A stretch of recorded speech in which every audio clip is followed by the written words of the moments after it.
Okay. I got a question for you. What are you doing this morning? I think I'll go swim around an island. Maybe Manhattan. How does that sound? That sounds incredible.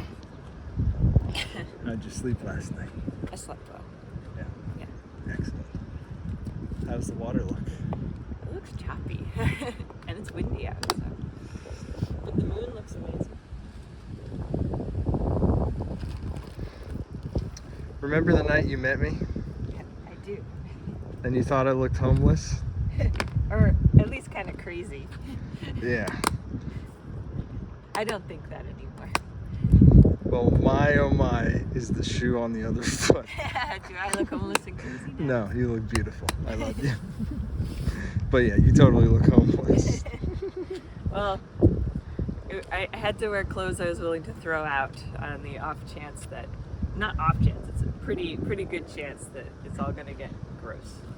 I think it's going to be great. I think this is going to be an amazing swim. Can't get much. It could get a little bit cooler. That would be nice. But other than that, can't get much better. No, I think it's going to be good. You've been training in the North Sea. It's gonna be good. Have you really? Well, I live in London, so I swim down in Dover as my training area. Oh my God! I heard it's like amazing swimming down there, but super cold.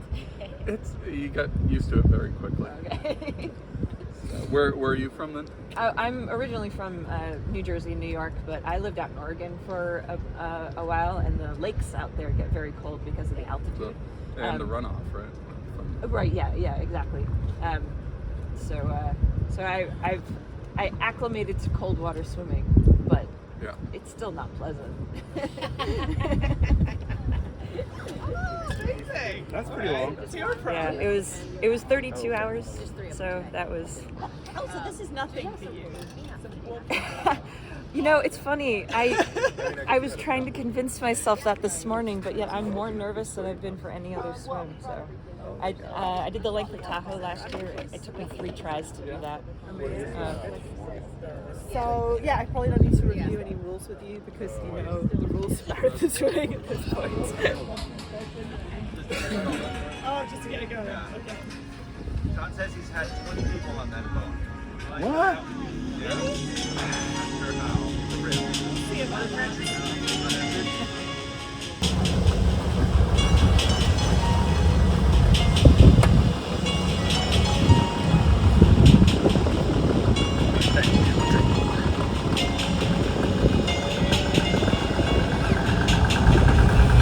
Let's do this.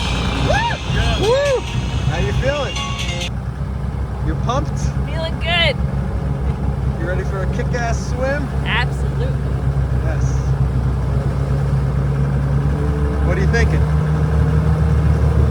I'm thinking I really got to pee. All right. This is the And place to do it. it's going to be an amazing day. I love you. Love you.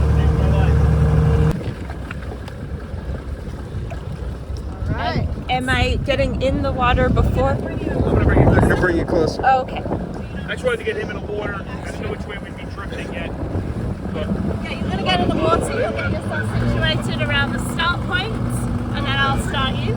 So I'm not gonna rush you, but you know, I just want you to. I'm good. Get the best of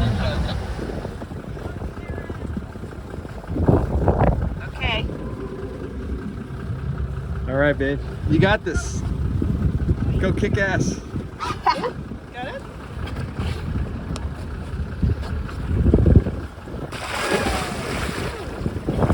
Sarah is in the water. There she goes. Woo!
love the most about being outdoors and doing stuff in nature is the quiet and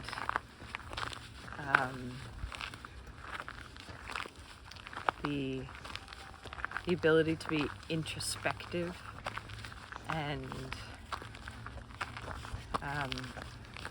yeah, mostly just the quiet and the slowness and the peace. I like the sounds, so like the sound of silence, the sound of the quiet, and the sounds of birds, and like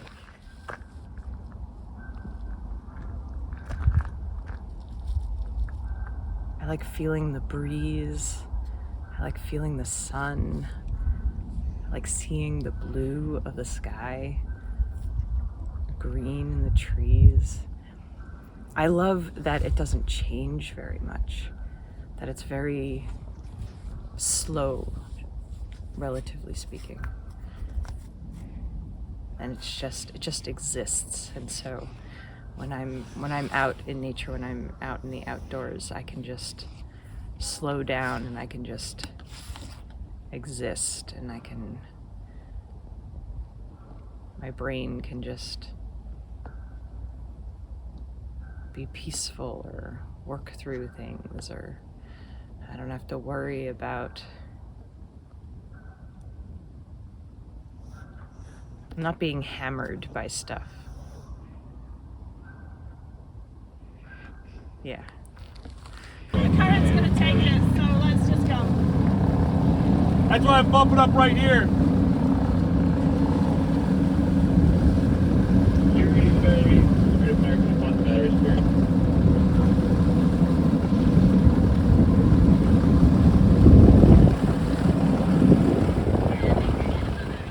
My very first marathon swim, which was the Viking width of Tahoe, which is 10.5 miles. It's the very, very first marathon swim I ever did. Before that, I think the most I had swum was, I don't know, like 6 or 7 miles or something like that, out at Brighton Beach. And the challenge, I consider that to be one of the most challenging swims I've ever done, because I'd never done it before. So I didn't know what to expect, and I'd never swum at night before, and that started at 3 a.m. in the dark. I had never followed a kayak before. I had never done feeds before. I had goggles that were just were not meant for open water swimming. I couldn't see anything.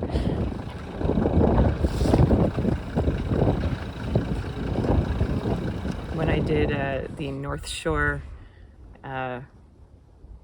in Oahu, that was only a 5K, but the chops and the swell and the visibility was like so crazy and hard that like I basically swam out into open ocean and had to have one of the Coast Guard kayakers like, it's like, you're going the wrong direction.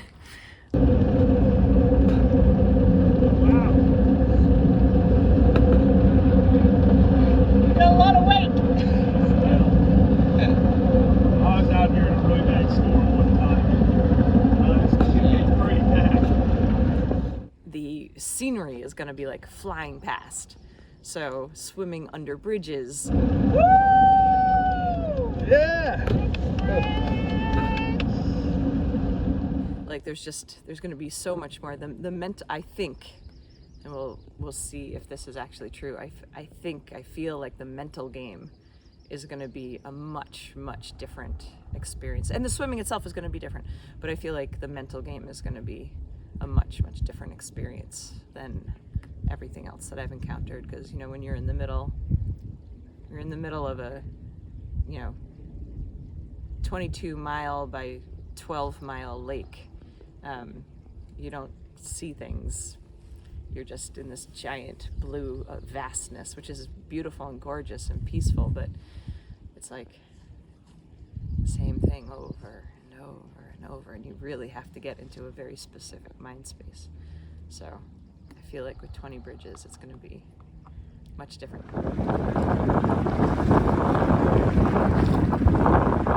It's something that I haven't experienced, haven't encountered yet, so I'm like really looking forward to that.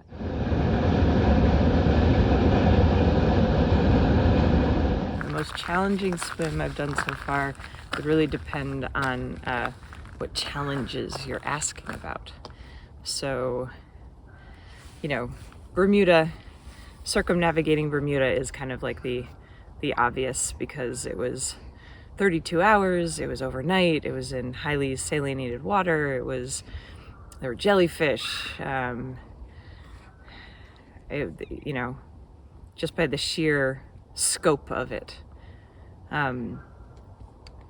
You know, there was the mental factor of having to do something for, 32 hours straight, 31 hours and 28 minutes straight.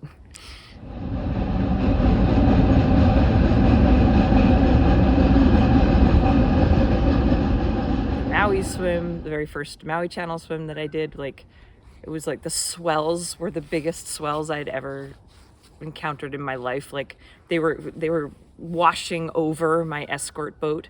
There were times where I couldn't even see the boat, and the currents with that were insane.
So you're right on top of Hell Gate. What do you think? I don't know, it doesn't look too bad, but I can't tell what the current is.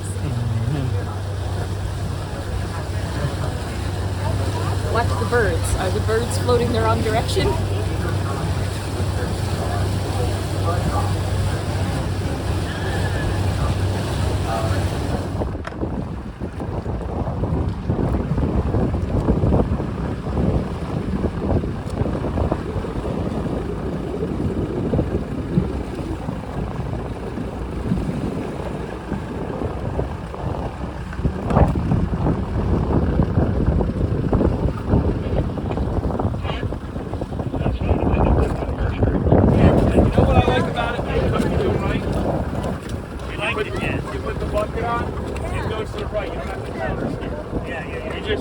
and it's just, you know, you can sit in one spot. Yep. Right. And yours over to the right.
Cheering.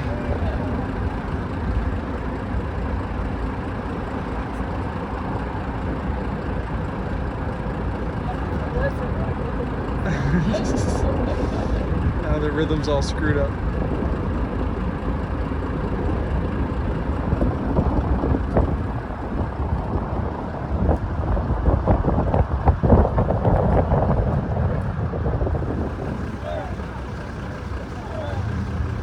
They're saying swim.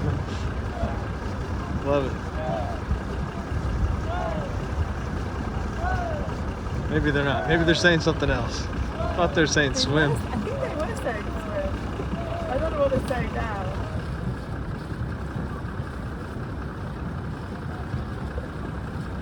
If Uber delivered via boat, this would be a perfect advertisement video right here. They delivered by boat. That would be amazing. This is a lift bridge. So the lift bridge is the one that goes straight up and down to let boats under.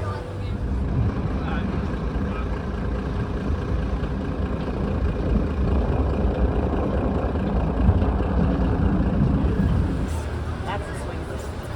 Swing bridge. Swing bridge, one that goes whoosh, swings. Oh wow.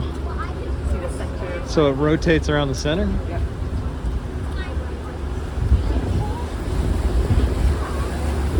See the sign that says no wake? No wake, yeah. That means we're gonna have to go really slow so we don't cause a wake.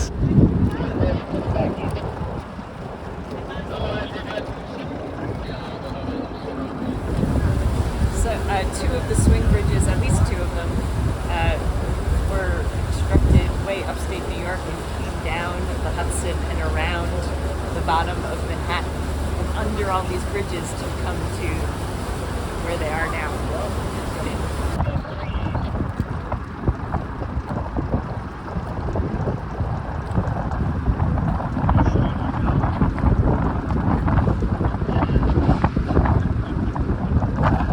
Hi!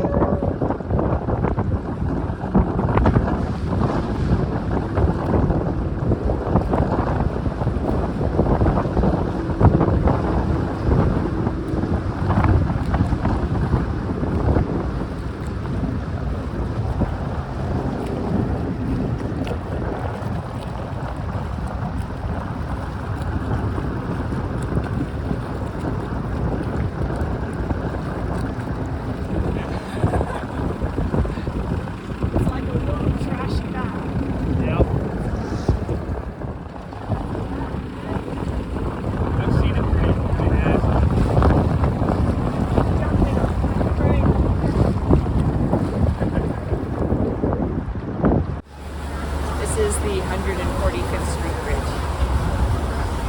Another spin bridge.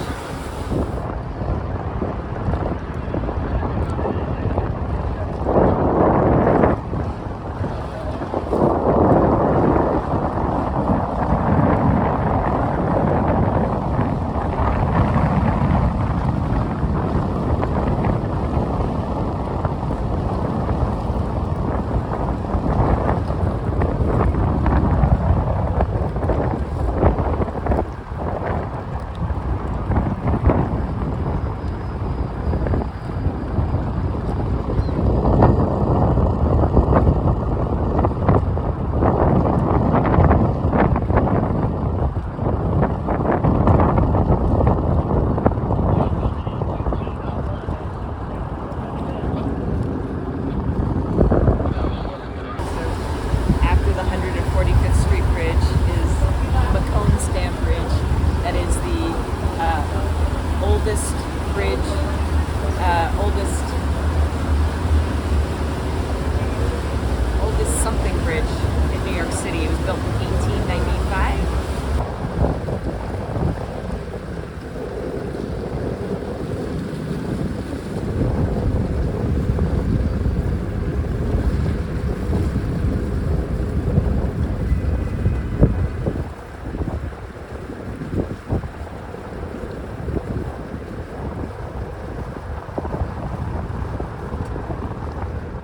Well, we just passed McCone's Dam Bridge, and we're coming up on High Bridge, which is the oldest bridge in New York City, built in 1948. The architects had a choice between building a low bridge or a high bridge, and they built a high bridge, and that's how it got its name. It's so clever. But originally, it had a bunch of little arches. But I don't remember how long ago they changed it to just one arch that you see now, so that boats could go underneath. You can see all the tiny little arches on the Bronx side. That's what it used to look like the whole way.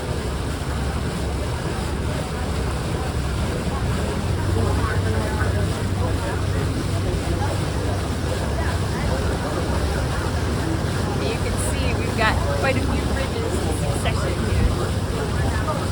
I'm hoping by the time we get to this part that the current will be going back in our favor and we won't have to be fighting the water.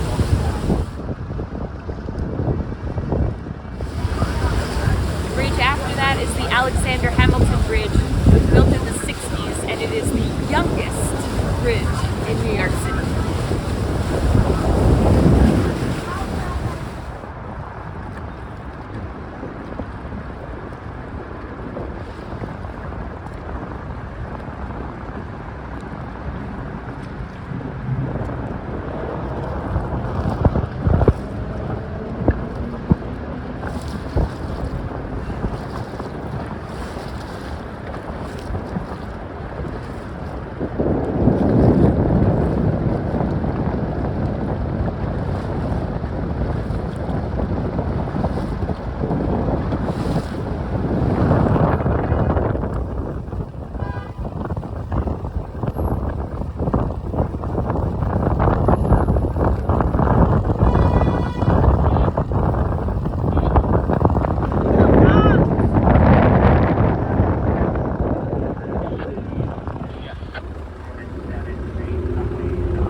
the mighty Hudson.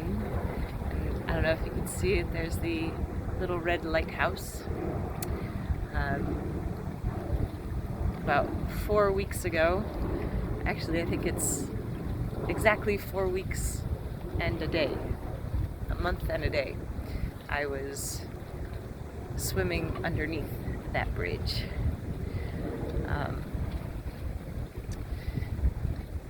And so I've had a month to process the swim.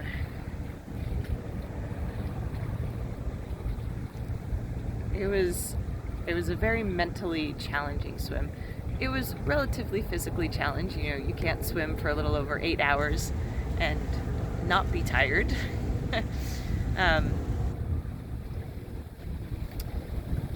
It was much more challenging mentally than I wanted it to be.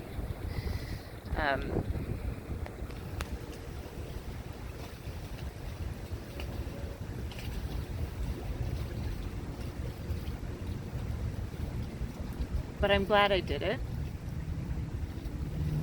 Pain is temporary, pride is forever. I just keep reminding myself of that.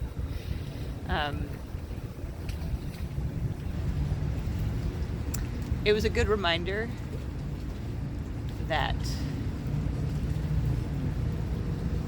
things really don't get easier in life. I kind of made the assumption that all of my swimming and all of these difficult and challenging swims, that it would just keep getting easier, especially if I did a shorter swim. 8 hours is shorter than 15, which is what the length of Tahoe was, which is shorter than 32, which was what Bermuda was. But that's not how life works.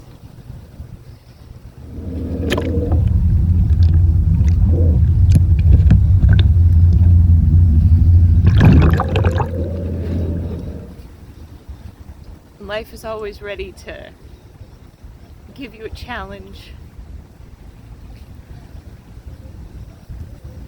push you beyond what you think you're strong enough for.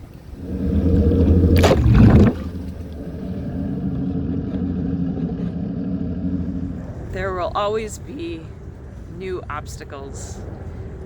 There will always be new challenges. And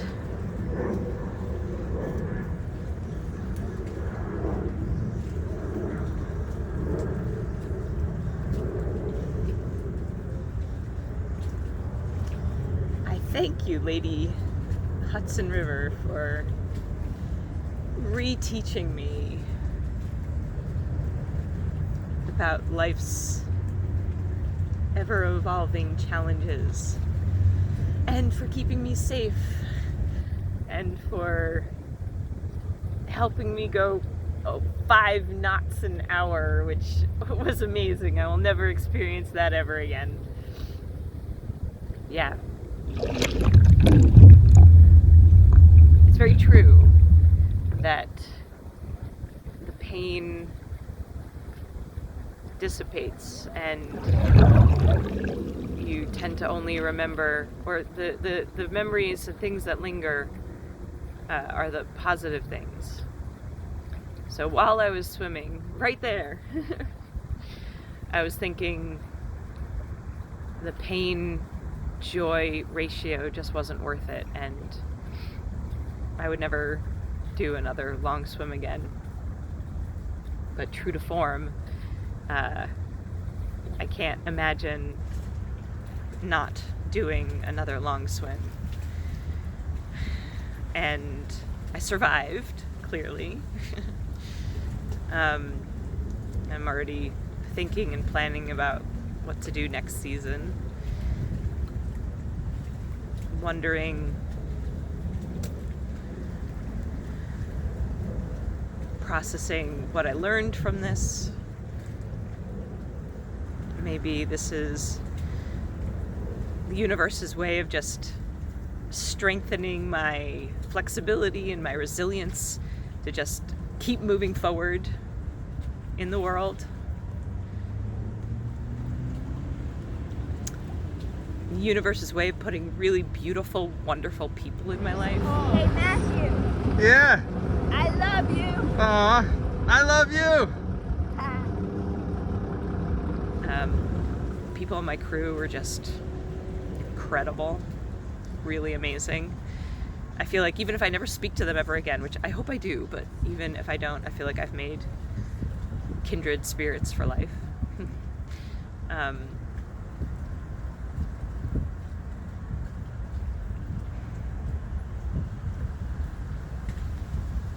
I was hoping that this swim would help me find my love again, help me find the joy in open water and specifically long distance swimming again. I don't think it did that. And that makes me sad.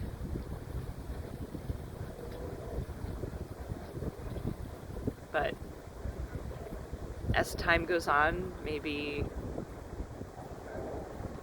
the other things that I've learned or the takeaways will be able to process all of that and realize what it was, what I walked away with. Because I'm sure it was a lot. I learned I can totally change my goggles in the middle of a swim and it will be awesome.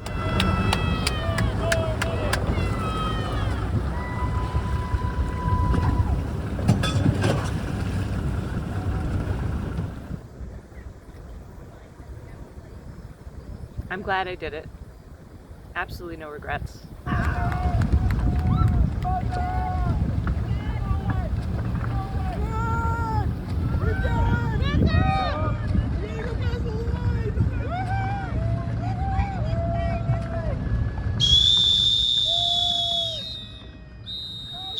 I don't necessarily feel like I accomplished this swim.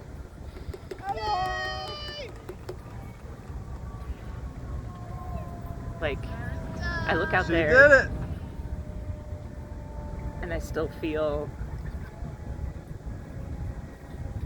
like it's a very daunting prospect, even though I've already done it. But that's also the joy of nature and the joy of open water, is that even if I did it again, it would be a completely different swim. That was fast, lady. Yeah, Sarah. Incredible. And that's part of why we open water swimmers do this. I think why most people that are athletes in nature or do things in nature is because every single time is different. And you can literally accomplish something every time. It's not the same thing over and over.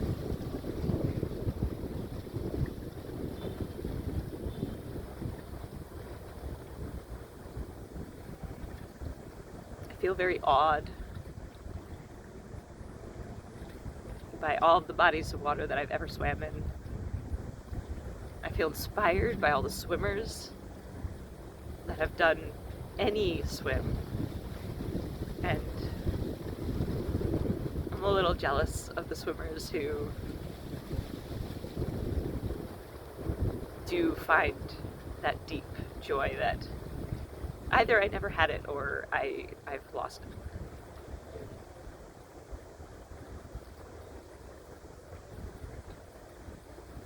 Maybe I just need to keep searching.